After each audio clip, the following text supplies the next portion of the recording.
Good morning, beautiful people, and welcome back again to my channel. So guys, for today, papakita ko po sa inyo kung paano ko gawin yung vegetable lumpia or my own version of healthy lumpia.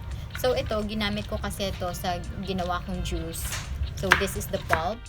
Naisip ko, instead of throwing it, why not reuse it? So this is a combination of beetroot, carrot, at saka radish. I kept it in the fridge for about 2 days now. So ngayon ko lang naisip kung anong gagawin ko na menu. Then I came up to this idea na gagawin ko nga siyang healthy lumpia. So samahan niyo ako at ipapakita ko po sa inyo kung paano ang procedure ng paggawa ng lumpia na version ko. Add po natin ang minced garlic. Tapos, lagyan natin ng pepper.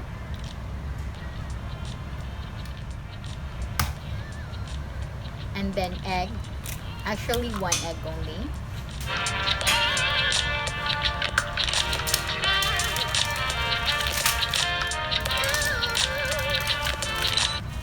One tiny pack of seasoning mix.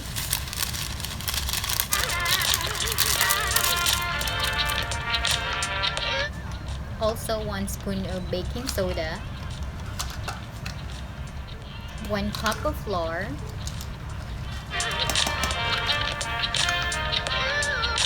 And also half cup of corn flour.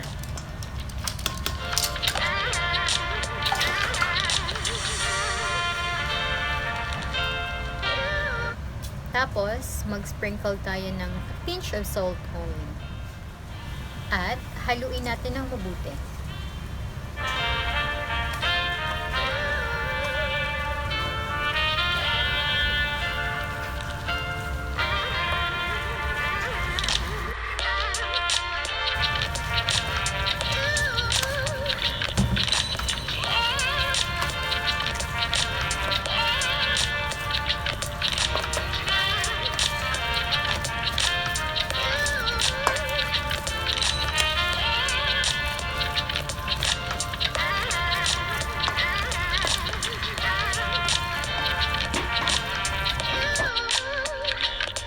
At ngayon po, umpisahan na po natin ang pag-wrap ng vegetable na tinimplahan natin.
waiting moment, titikman na po natin yung gawa kong healthy lumpia. Ang lasa niya is a little bit sweet inside. Tapos, a very good combination sa carrot and then the radish. Tapos, yung mga hinalo nating mga ingredients. It's very perfect taste, guys. Magugustuhan po to ng mga bata and mas mabilis siyang gawin, mura pa, at saka maraming vitamins ang makukuha mo sa vegetable lumpia na to.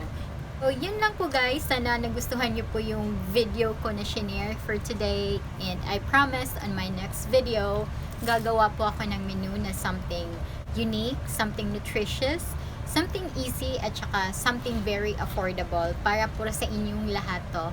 And thank you so much guys for always watching my video. So, if you are new to my channel, please don't forget to give me a like if you like my video, and comment down below also if you have any suggestion, and don't forget to subscribe to my channel if you haven't subscribed yet, and click the bell notification as well so you will see more of my upcoming vlogs. And you can share this video also to your family and friends para ma-follow din nila yung menu na to. And it's very nutritious guys, very yummy. So thank you so much, and I will see you again next time. Have a wonderful day, beautiful people.